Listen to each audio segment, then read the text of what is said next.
Il est en direct. Bonjour, monsieur Chérif. Bonjour Bakar. Bienvenue sur Film FM et dans Mirador. D'abord, est-ce que vous avez une première réaction à délivrer sur le fait que votre boss d'alors, le capitaine Moussa Dadis Camara, est passé sa première nuit en prison dans le cadre de ce procès qui s'ouvre dans quelques heures à Conakry? Tout d'abord, je tiens à vous remercier pour cette opportunité que vous m'offrez. Et je pense que Dadis a toujours souhaité qu'il y ait un procès, un véritable procès. Il a tenté à deux reprises de rentrer prisonnier sans fuite. Donc cela ne lui a pas permis de venir au pays. Donc il a toujours demandé à ce qu'il y ait véritablement ce procès sans demander. Donc ce que nous souhaitons, c'est que il faudrait que la justice soit à la hauteur vraiment de l'importance de ce que tous les Guinéens souhaiteraient. Voir la vérité triompher sur les événements. J'ai voulu savoir, monsieur Chérif. Oui, j'ai voulu savoir quel est votre état d'âme. Quel était votre état d'âme depuis hier quand vous avez appris que Moussa Dadis a été incarcéré à la maison centrale?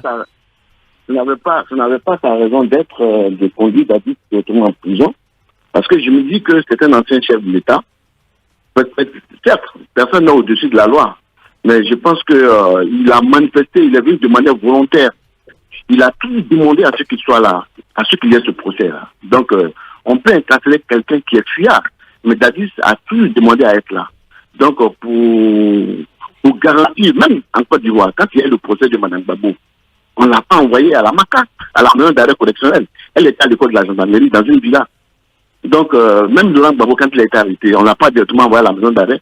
C'est la fonction de chef d'État est une fonction qui est sacrée pour tout le monde. Il a nommé des hautes personnalités dans le pays. Mais moi, je pense que dans ce sens-là... Est-ce que ça veut dire pour vous que si la détention de Moussa Dadis était inévitable, il fallait plutôt lui trouver un autre lieu que la maison centrale? La maison d'arrêt, non, ça c'est tout à fait normal. Vous savez que c'est ce que nous avons toujours demandé. Il faut respecter la personne humaine, il faut respecter la fonction que la personne a occupée dans le pays. Il a nommé de hauts cadres dans ce pays. Il a nommé des hauts généraux dans ce pays. Donc, dans ce sens-là, je pense qu'il faudrait que la justice essaie de faire le distinguo entre les hommes, entre les personnes. C'est important. Parce que dans ce sens-là, ça termine un peu l'image du pays. Vous voyez, tout le monde en parle, les gens ne sont pas contents, c'est pas agréable à voir. Oui, mais monsieur Chérif, c'est la loi qui prévoit, c'est la loi qui prévoit que l'accusé soit, en tout cas, se constitue prisonnier, c'est-à-dire que volontairement ou en tout cas sur la base d'une décision de justice, ça sous-entend que Moussa Dadis, autant que Toumba et autres, devait être en détention à la veille du procès. Non, de toute manière, je pense qu'il y a un article qui dit que soit ils doivent se constituer eux-mêmes prisonniers, ou bien on va les chercher. Mais je pense dans le cas espèce du président Dadis. Je ne parle pas des autres, je parle dans le cas espèce du président Dadis. Nous sommes tous d'accord que vraiment il y a ce procès. Nous avons toujours demandé à ce qu'il y ait la manifestation de la vérité sur les événements du 28 septembre. Parce que c'est quelque chose qui ne peut pas rester sans être jugé. Ouais. Donc lui-même, il a toujours demandé à ce qu'il y ait ce procès-là. Donc, s'il est arrivé dans ce pays, je pense que ce n'est pas le fait de le prendre et de le mettre directement, de l'envoyer directement en prison. Il fallait trouver quand même un endroit pour la sécurité. Un aménagement spécial pour lui. Très important. Ouais. Un aménagement spécial pour Dadis, où on peut le mettre, où on peut le garder pour pouvoir le juger. Ce n'est pas une première dans le monde. Ça s'est passé dans plusieurs pays. Monsieur Idrissa Chérif. Monsieur Idrissa Chérif. Il s'est abré à Dakar. On ne l'a pas envoyé directement en prison. Il est resté dans la villa où il était. Et puis, on l'a il venait au jugement, là, dans un endroit bien sécurisé, et puis il partait au procès. Monsieur Idrissa Chérif, monsieur, cette dernière question, on a suivi, on a lu un post. Peut-être on a lu un post fait par François Luceni Fall, à l'époque acteur politique, qui s'est dit volontaire de venir, en tout cas témoigner de ce qu'il a vécu lors de ce procès. Est-ce que vous aussi, vous feriez cet effort, ce sacrifice de venir en tant que conseiller de Dadis à l'époque, peut-être faire un témoignage dans le sens où de montrer que Dadis n'a rien à voir dans ces massacres, ou en tout cas exprimer votre témoignage. Est-ce que vous êtes dans ces dispositions? Bon, d'abord, je dis que c'est une question très importante. Et j'ai jamais été convoqué par la justice, ni de loin ni de près. Je pense que ceux qui ont interrogé les uns et les autres, qui ont demandé à tous les témoins qui pouvaient être là, les juges l'ont fait. Mais s'il avait été convoqué en son temps, je serais venu dire ce que je savais.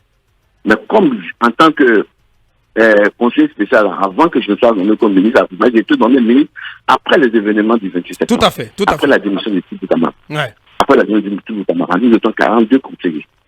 Donc, si on m'appelait pour que je puisse être là, pour que je n'étais pas au devant des actions en ce moment, donc je pense que je dirais ce que je pouvais dire, ce que je disais. Mais comme je n'ai pas été interrogé et que je ne suis pas impliqué directement ou indirectement dans cette situation, je pense que j'ai défendu une situation sûre en tant que ministre de la communication. Oui, même M. Chérif, il y a des témoins volontaires qui sont en train de vouloir venir en Guinée. C'est le cas de Hussein Fall. Vous pouvez porter volontaire également. Je vous dis que si les juges demandent à ce que je sois là, je serai là pour dire ce que je pense. Non, vous pouvez en faire aussi la demande. Bien. Ce que nous allons faire, on va marquer la pause. Monsieur Chérif, nous allons marquer la pause parce qu'on a encore d'autres questions à vous poser.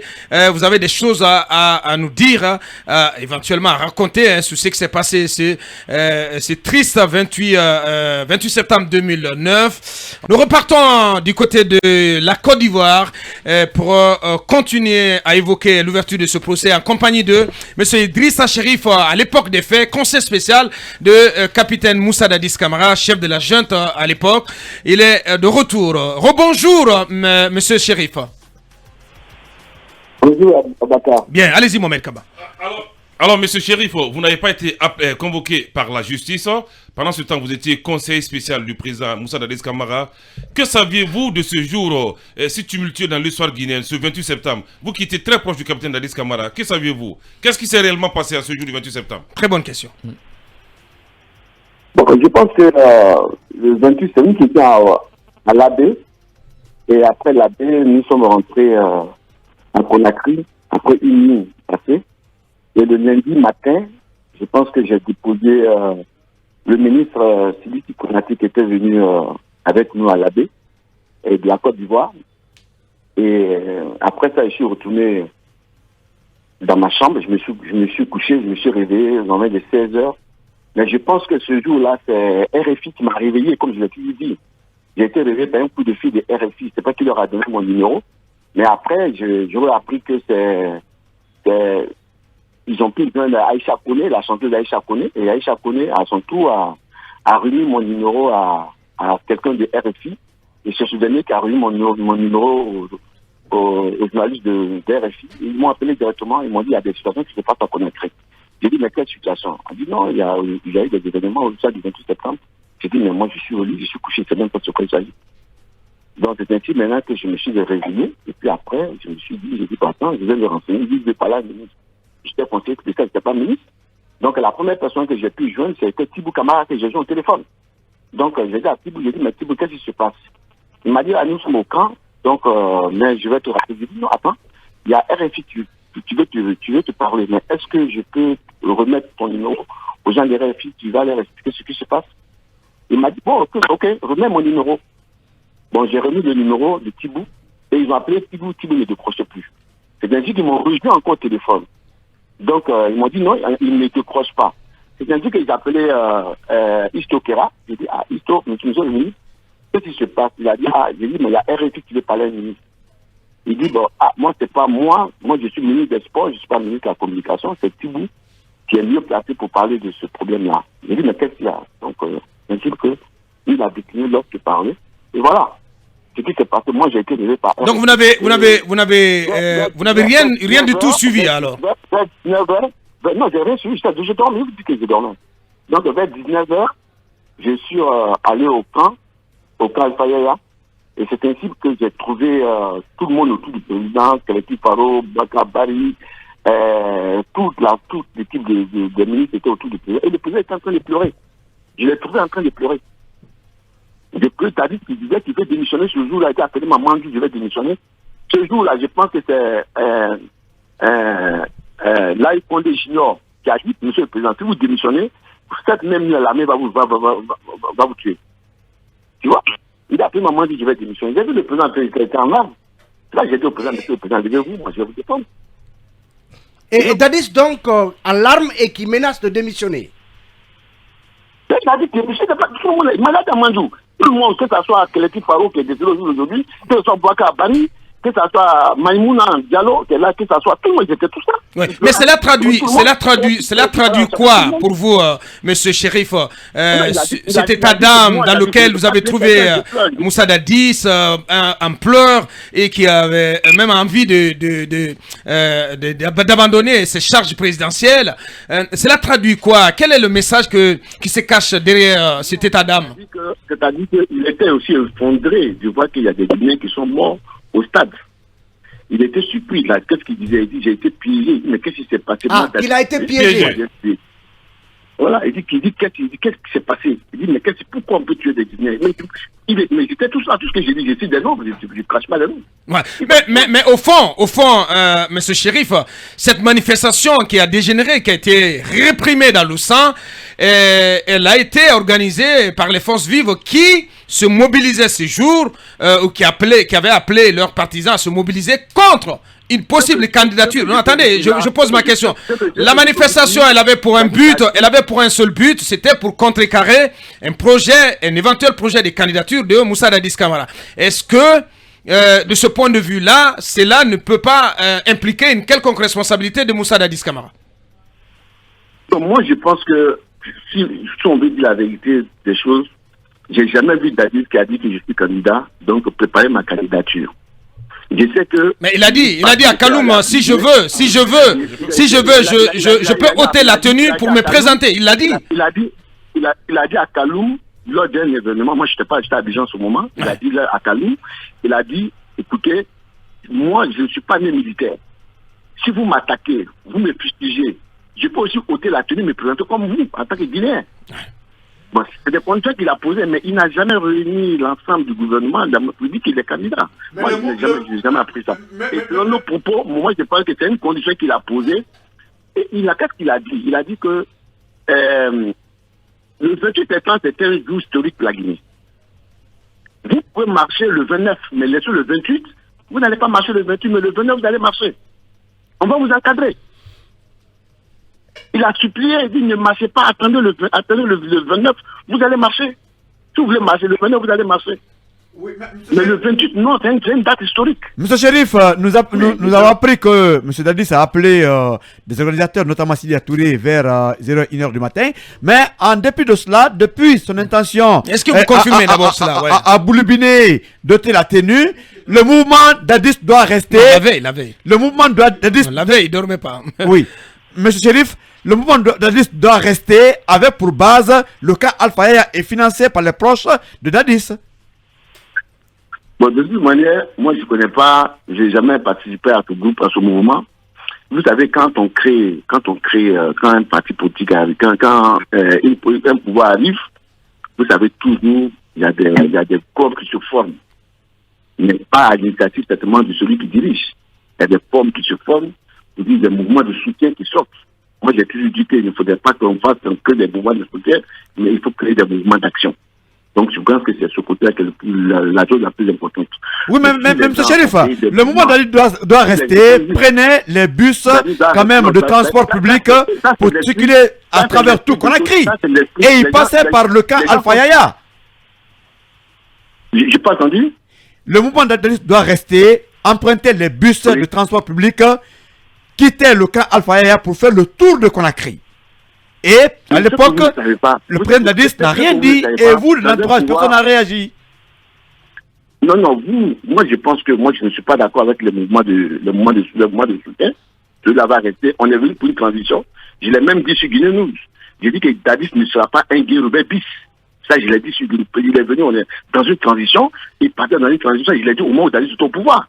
Il dit Dadis Camara ne peut pas être un Guy-Robert bis pour dire je suis venu et puis je vais rester. Non.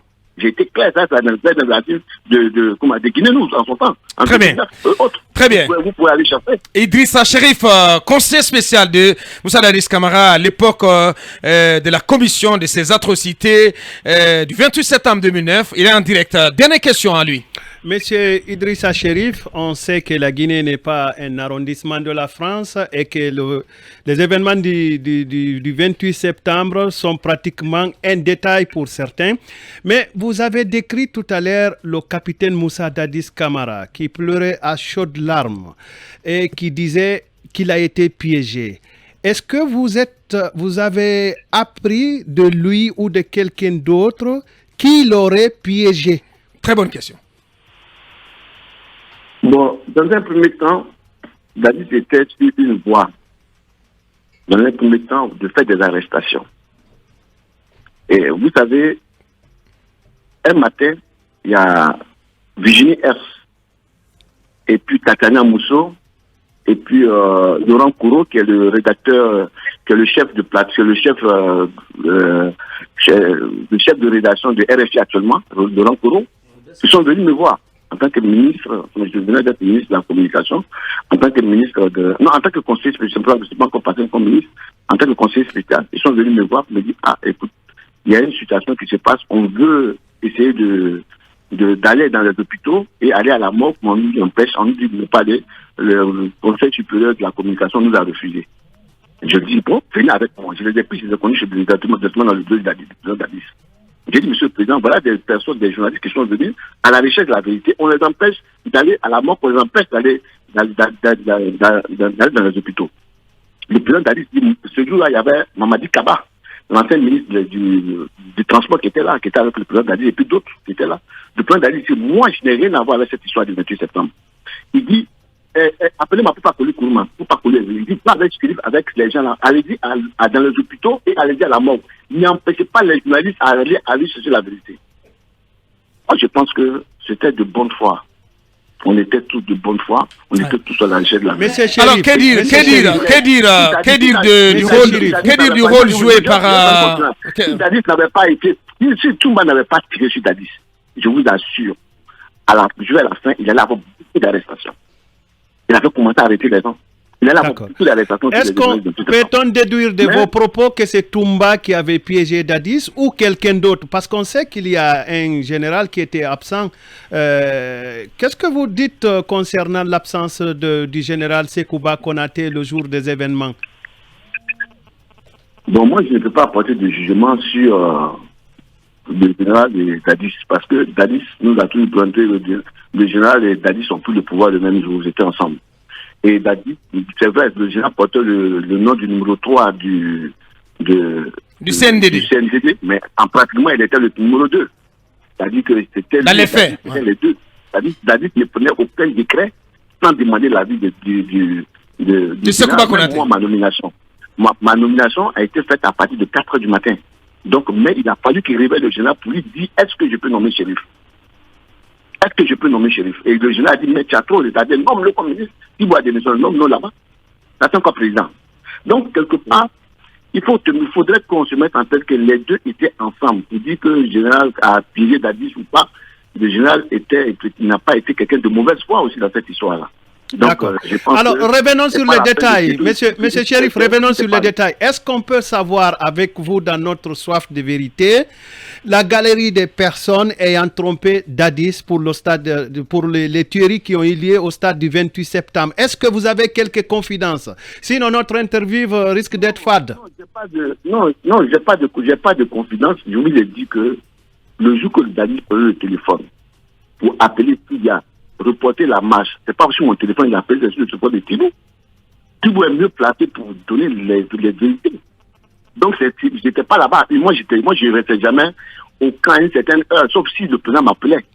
Donc, s'il m'appelait comme pour ma nomination, il m'appelait, il m'a dit, il faut venir. Donc, ça c'était très tard la nuit.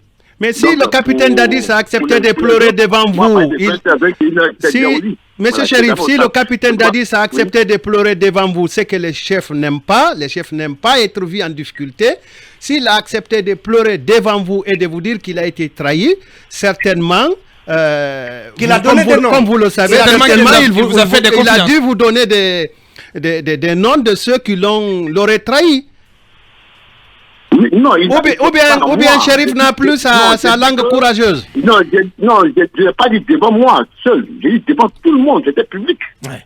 Tous ceux qui avaient accès comment on appelle, au bureau des Dadis, tout le monde l'a vu dans le couloir assis en train de pleurer. C'est pas moi, c'est même les visiteurs qui étaient là. Ils ont entendu Dadis en train de pleurer.